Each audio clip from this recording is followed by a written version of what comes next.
Jai Vishnu Pad Paramahansa Acharya. Astatarasta Sri Srimad His Divine Grace. A.C. Bhaktivedanta Swami Srila Prabhupada Ki Jai. ISKCON Founder Acharya Srila Prabhupada Ki Jai.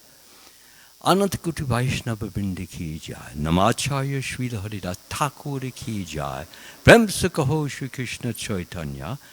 Prabhu Nityananda Sri Advaita Gadadhara Sri Vasari Gaura Bhakta Vrinda Ki Jai.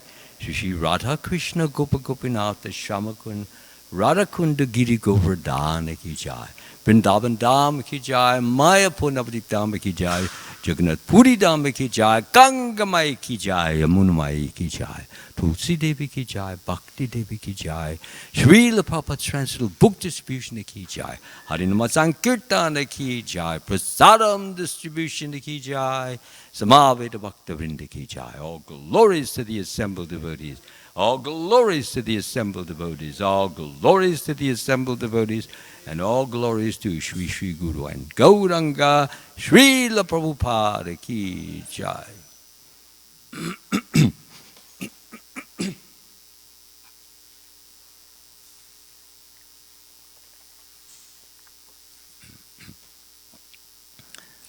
Before I begin, sorry, I just want to thank everyone for coming, attending, and allowing me to perform a little devotional service to Srila Prabhupada and to all of you.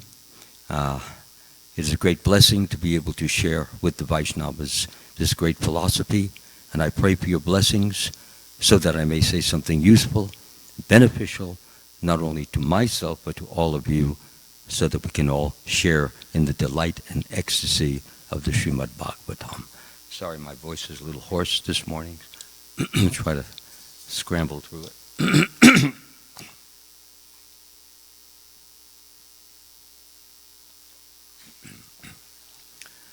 Om Namo Bhagavate Vasudevaya.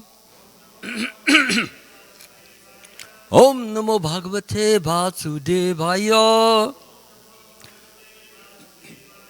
Om Namo Bhagavate Vasudevaya. Reading from the Srimad Bhagavatam, 2nd Canto, 9th chapter, 16th verse. Is that what they got up there? I hope. Okay.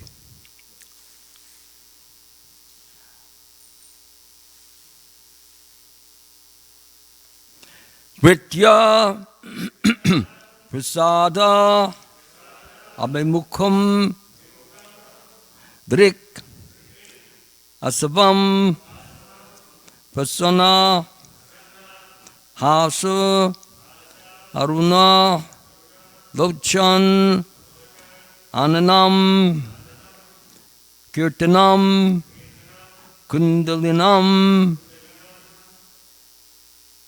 Chatubhajam Pita Amsukham Bakshasi Lakshitam Shriya.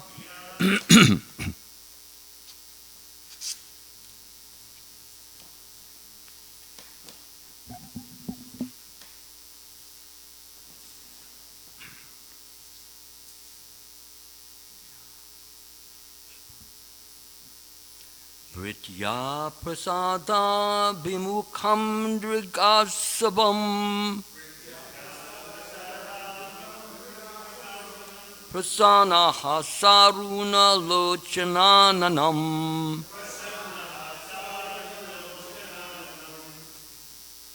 kiritanam kundalinam chatubhujam Pitam sukham vakshasi lakshitam shriya. Vitya prasada bimamukham drigasabam. Prasana hasaruna lochananam. Kiritanam kundalinam chaturbijam Pitam sukham vakshasi lakshitam shriya. Pritya prasada bimumakham drigasabam prasanaha saruna lochananam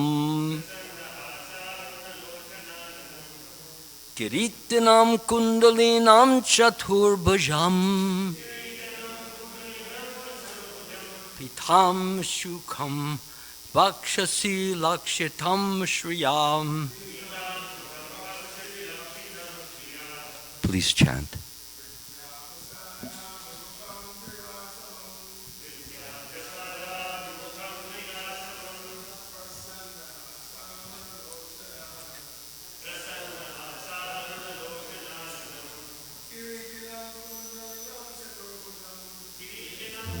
Ram Chaturbhujam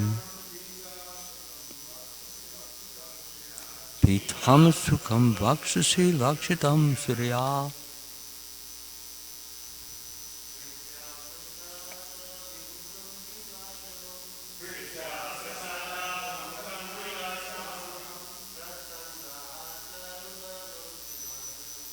Prasana Saruna Lochanam Brahman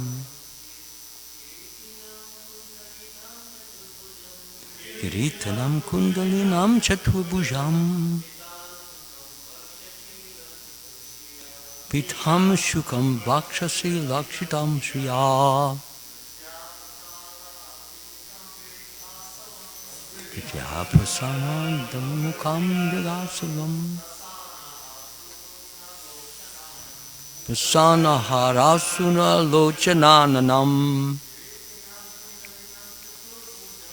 Kiritinam Kundalanam Chaturbhujam Pitam Sukham Vakshasi Lakshitam Surya. Anyone else? Ladies, please. Pritya Prasada Bimukham Vilasabam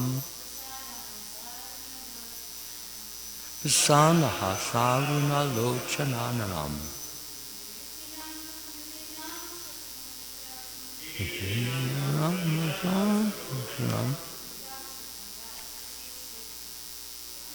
Pitam Sukham Vakshasi Lakshitam Shriya. Any other ladies? Any other men? Okay.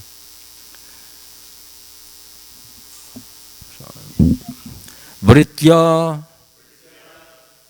Sorry. The servitor. Prasada. Affection. Abhimukham. Favorably facing. Drik. The very sight. Asavam. An intoxication. Prasana, very much pleased.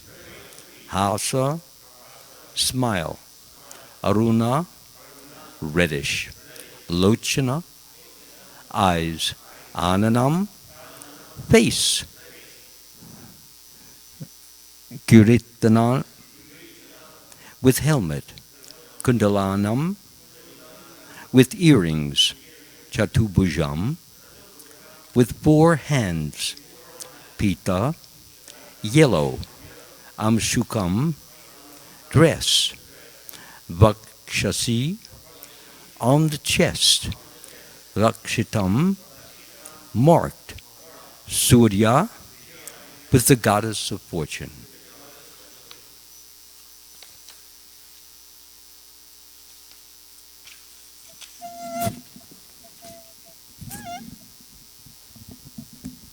Anybody know how to tighten this? I think it'll be all right now, as long as I don't touch it. So this is the Srimad Bhagavatam, the 2nd canto, the 9th chapter, and the 16th verse. So the translation begins. The personality of Godhead, seen leaning favorably towards his loving servitors, his very sight intoxicating and attractive, appeared to be very much satisfied. He had a smiling face decorated with an enchanting reddish hue. He was dressed in yellow robes and wore earrings and a helmet on his head. He had 4 hands, and his chest was marked with the lines of the goddess of fortune. So what is that? What are those lines called? Yeah, Srivatsa. Very commonly known. And we move on to the purport now. In the Padma Purana, Uttarakanda, there is a full description of the Yoga-pitha, or the particular place where the Lord is in audience to his eternal devotees. So for those of us who are learning a new word now, Yoga-pitha, it again means place where the Lord is in audience to his eternal devotees. In that Yoga-pit, the personifications of religion, knowledge, opulence, and renunciation are all seated at the lotus feet of the Lord. Now, when it says the personifications, it means they have forms. It's not an idea, it's not a concept, it's a person who represents those particular aspects called religion, knowledge, opulence, and renunciation. The 4 Vedas, namely the Rik, Sama, Yajur, and Atharva, are present there personally to advise the Lord. So here we're not seeing books, we're seeing persons who represent those books and who know those books and who can give guidance on those books. The 16 energies headed by Chanda are all present there. Chanda and Kumada are the first 2 doorkeepers. At the middle door are the doorkeepers named Bhadra and Subhadra. And at the last door are Jaya and Vijaya. So just going back a few lines, I'm sorry. It says the 16 energies headed by Chanda, so I'd just like to mention, what those 16 energies are so we know what they're talking about. First of all, we know most of them, but we may not know them in the order that they're usually given in.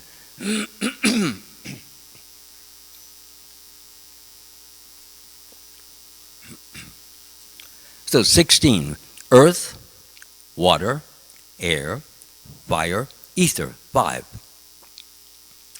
Eyes, ears, nose, tongue, skin, another 5. Hands, legs, stomach, rectum, genitals, another 5. And 16, the mind. Okay?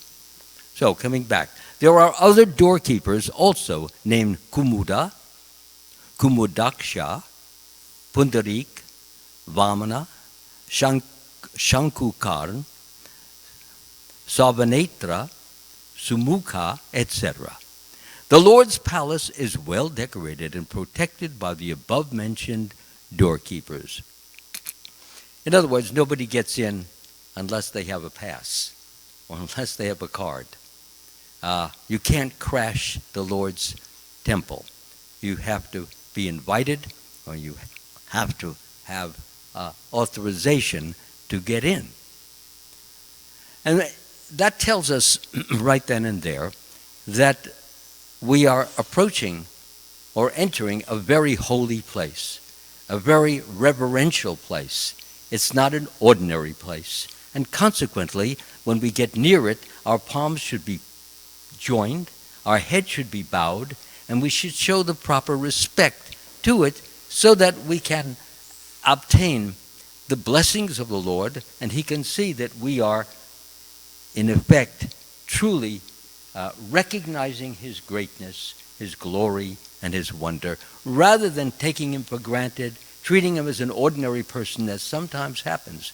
Very often, I see devotees even right here in the temple, kind of just walking around in such a way as if those were just a bunch of marble statues.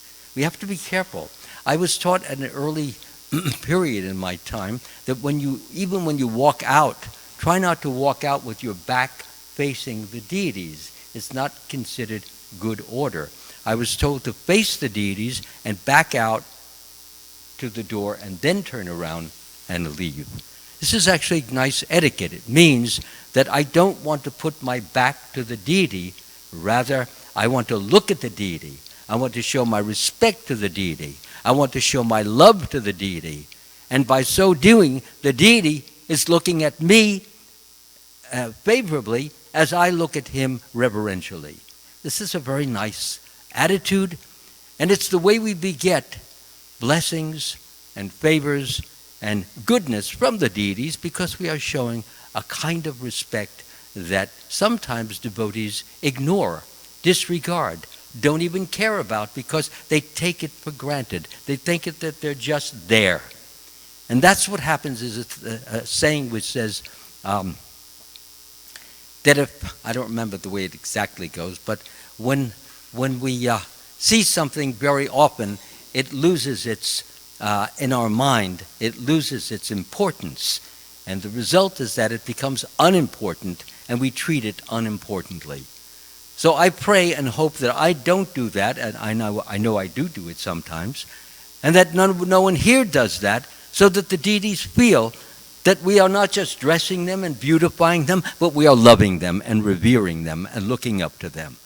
That's a very nice attitude, because it brings a wonderful relationship. That's why the deities then give blessings to the devotees, because they are making an extra effort to show their respect and honor and glory, and that they are not just statues standing up there with beautiful clothes.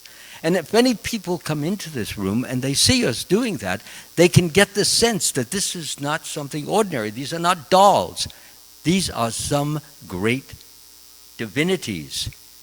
And that way they become also somewhat respectful and reverential, and they begin to have the right attitude.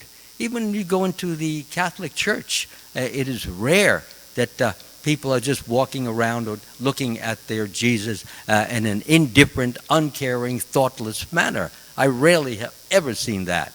And so we should be the same, be on our guard against mistreating or mislooking at our deities. So, coming back to our purport here, what we are being given here is a description of the eternal world. And we're given a description of the eternal devotees. We also see that these great divinities, or I should say great servitors, they're seated around the Lord, and they apparently are waiting for him to say something. And they are in a reverential, respectful, honorable manner. This is a very high, very, very high position. It's not like some, as I said before, you can't just crash in and no, this is a very illustrious position. One earns it. He doesn't just give it to himself or think that he has enough spiritual credits to walk in on the Lord or start talking to the Lord. Srila Prabhupada made a very big fuss over this, and with good reason, that we should always think of the Lord as being very great, very glorious, very wondrous, very amazing. And don't start talking to him as if, hey, Joe, what's happening? It's not that kind of a relationship. It's, wow, thank you so much for allowing me to be in the same room that you're in, that I can be looking at you, that I can be receiving your holy glance. I am so, so favored and so blessed by being in your presence. When a devotee has that attitude, he gets a very different kind of response from the deity as opposed to one who simply looks at the deity. This is not to say that simply looking at the deity is something bad. It's not. It's just a lower level of intensity, a lower level of absorption, a lower level of respect. And so, as Krishna says, as they surrender unto me, I reward them accordingly. And what is that reward? The reward that we get is the reward of feeling inwardly joyful, inwardly peaceful, inwardly loving, inwardly caring, inwardly wanting to perform devotional, loving service. It's not something you just do mechanically, but you do it now because God is inspiring us from within to come to Him. He's enjoying our manner. He's enjoying our attitude. And He wants us to get close because He wants to bring His closeness to us. So we don't demand closeness, rather we're invited to closeness. This is a very important principle. Those devotees who are addressing the deities are essentially being invited by God through the different commanders here to do the dressing. It's not like anybody can come up and just throw some cloth over their shoulder. It is a very esteemed position. And anyone who does that should be looked up to, that he is in a very honorable position. He is not dressing a statue. He is not dressing some piece of wood or marble. He is dressing a person who happens to be wearing a marble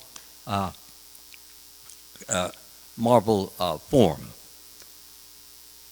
So when I see somebody who's doing this dressing, doing this garland making, I'm thinking to myself, wow, this person is very, very gifted. This is a great gift. This is an honorable gift because this garland is going to go around the neck of God. That's a great job. There is no job better than that except distributing Srila Prabhupada's books. I wouldn't say it's better, but it's certainly equal. These are great jobs because they involve the Supreme Lord, and the Supreme Lord is taking in what we are doing.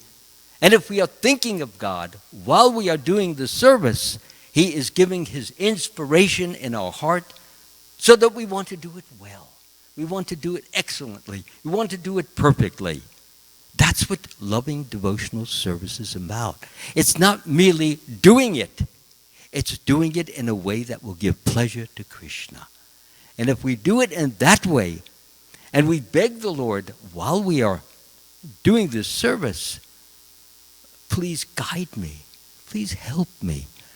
I know nothing about doing something that will please you. What do I know about pleasing God? I'm a fallen, wretched soul. But you know everything, and you can deliver to me the guidance and the direction and that I have to have so that I can give some pleasure to you. We shouldn't assume, yes, because I'm so smart, I'm so great, I'm so glorious, so many people applaud me, I can do it right. This is a very proud position to take. Rather taking the position that I know nothing.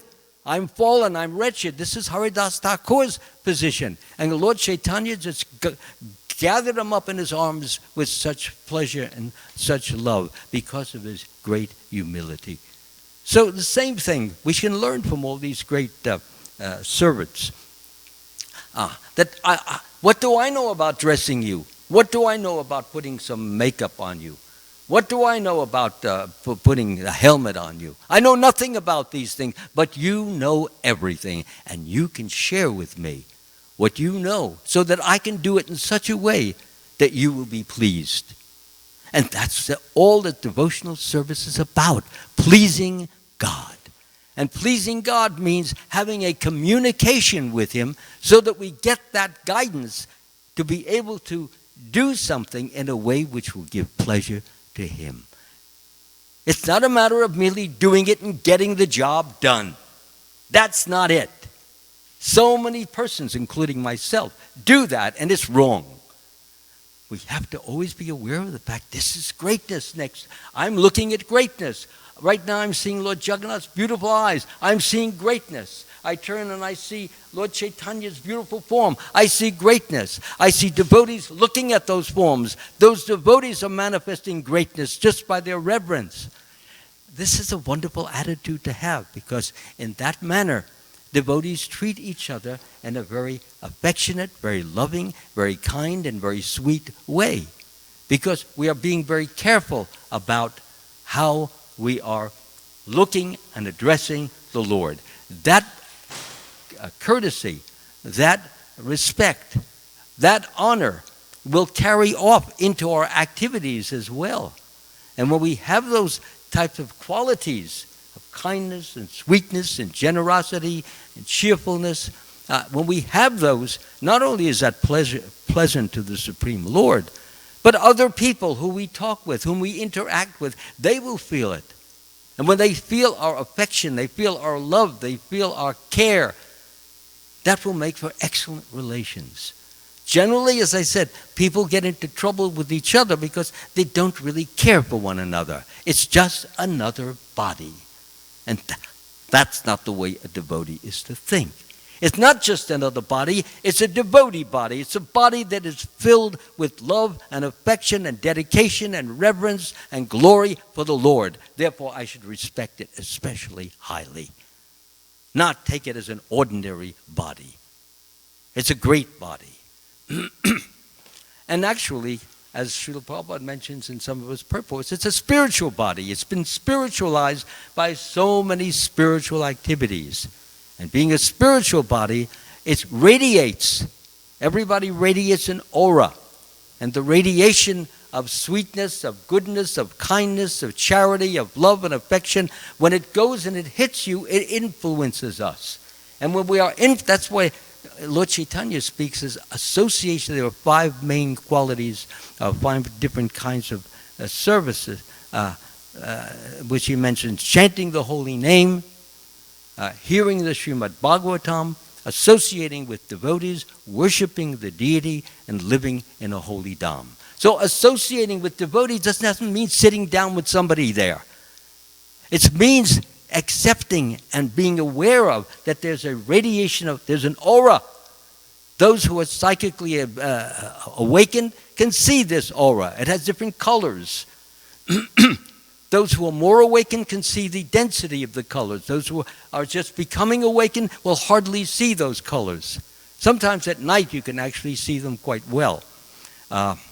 That's a whole other matter which I don't get in. But the important point is, here we are with so many wonderful devotees, and they're here, and I'm able to associate. Means they're giving me the credit of their service in the form of their vibrations, which are shooting out all over the place, and I'm taking a shower in them.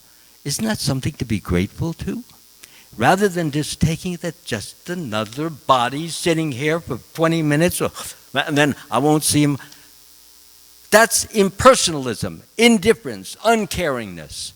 But when we take appreciation for the things that people are giving us, and we try to give back similarly, we perform not only wonderful activities and have good relations with those persons, because we're not taking them as just bodies, we're taking them as bodies which are engaged in loving devotional service, which make them especially precious, more precious than the most diamond or the greatest pearl or the greatest emerald in the world.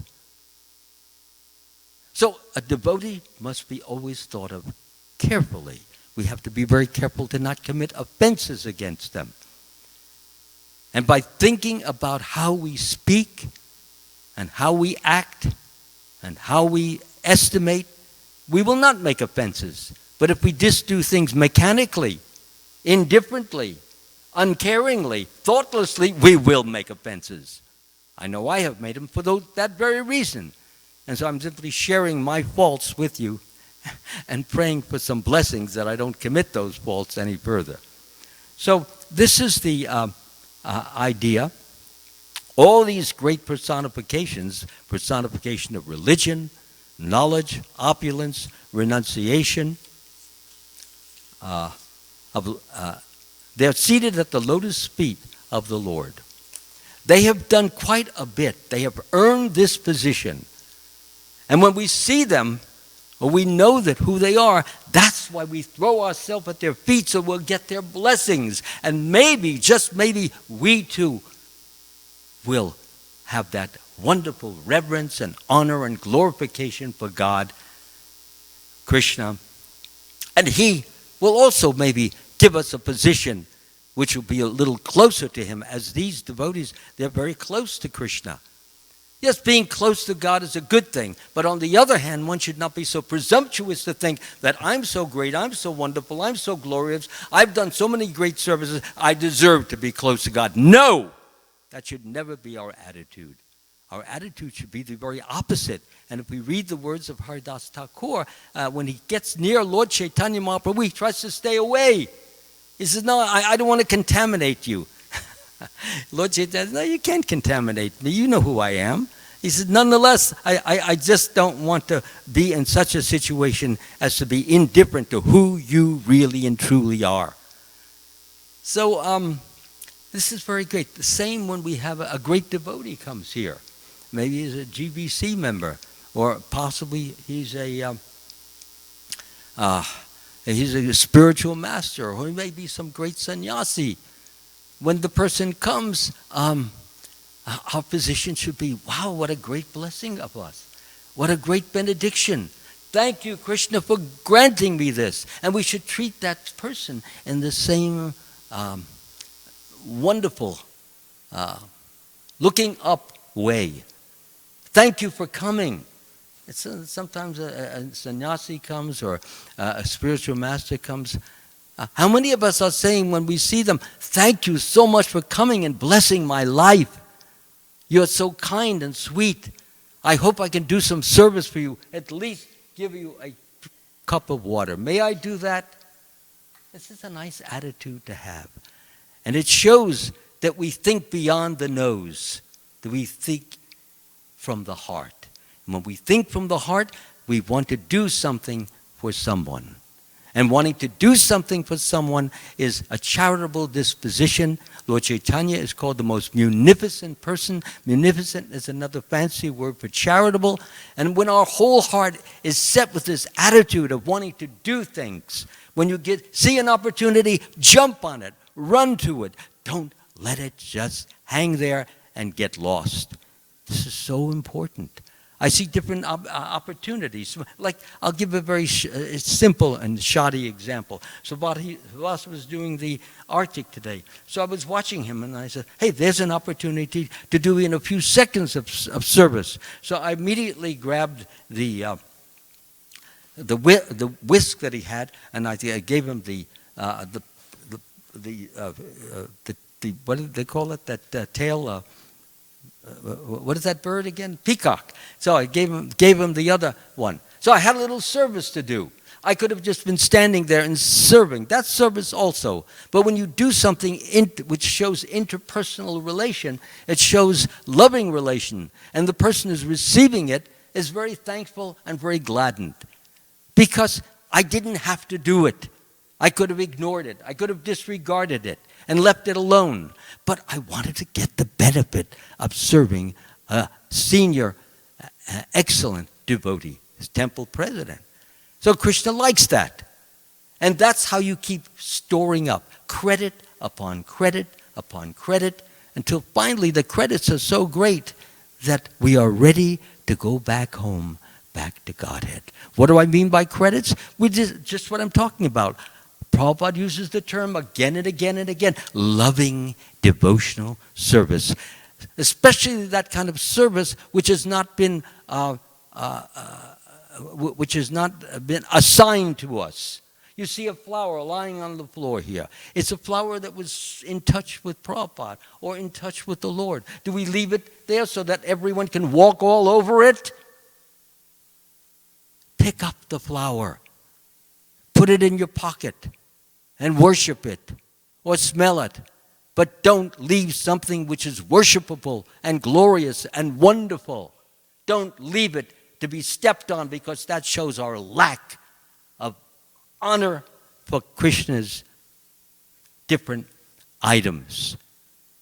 If we really honor them, think high of them, then treat them that way, not just at this time or that time, but all the time if possible. And if we can't do it all the time, then beg the Lord, please help me to be more respectful, to be more honorable, to be more lovable, to be more serviceable, so that I can truly be your devotee. Thank you very much. All glories to Srila Prabhupada Ki Jai. Are there any questions or comments? No? No comments? Nobody? Hey, I finished on time. I get a flower for that, Subhas.